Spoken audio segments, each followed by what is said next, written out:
বাঙালির আবেগ কুমোরটুলি। সারাটা বছর প্রতিটা বাঙালি প্রতীক্ষা করে থাকে মায়ের আসার। সত্যি 1-2 ওই যে কাউন্টডাউন শুরু হয়ে গেছে। এই দেখুন, এই মাসিমা কিন্তু ঠাকুরের চূড়া বা মুকুট বানাতে একদমই ব্যস্ত ছিলেন। টুকটুক করে পুরো কুমোরটুলিটা আজকে আপনাদের দেখাবো। ছোটবেলা আমি যেহেতু আসামে বর্ন অ্যান্ড ব্রট আপ, খুব শুনতাম কলকাতার কুমোরটুলির ব্যাপারে। দেখুন তো, এই মৃন্ময়ী মা চিন্ময়ী রূপে ধরা দেবে আমাদের কাছে।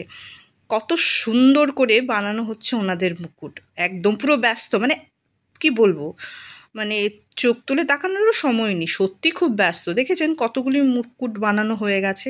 এই দেখুন কি বিশাল, এটা নাই করে ধরুন 6-7 ফিট তো হবেই, মানে আমার হাইটের হবে। আমি ক্যামেরায় কতটুকু তুলে ধরতে পেরেছি ঠিক বুঝতে পারছি না।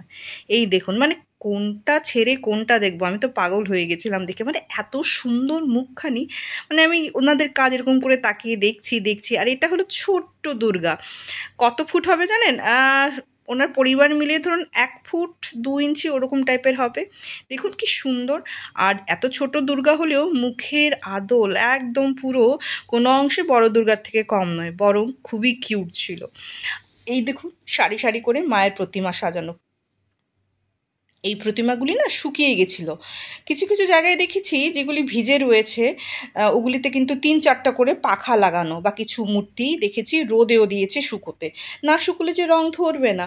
ওই দেখেছেন পাখা কীভাবে চলছে, স্ট্যান্ড ফ্যানও ছিল কিন্তু।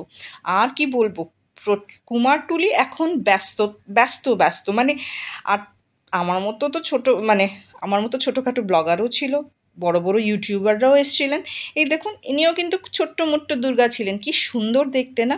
মানে তথাপিও কিন্তু একটা কথা বলতে বাধ্য হবে, এত লোক আমরা ভিড় করছিলাম, ওনাদের মুখে একটুকু বিরক্তি ছিল না। ওনারা কিন্তু আপন মনে নিজের কাজ করে চলছিলেন। সত্যি কি ভালো লাগে। এই দেখুন, আমি না আজকে এই দুর্গা এত ছোট ছিল, 1 ফুটেরও কম হবে। আমি হাত দিয়ে দেখাবো কতটুকু ছোট দুর্গা, কিন্তু ডিটেলিং এত সুন্দর ছিল। আমি না খালি হয়ে দাঁড়িয়ে তাকিয়ে দেখছি, যেগুলি হয়তো স্ক্রিনে দেখতাম বা টিভিতে দেখতাম, নিজ চোখে দেখে চোখটা যেমন সার্থক হয়ে গেছে।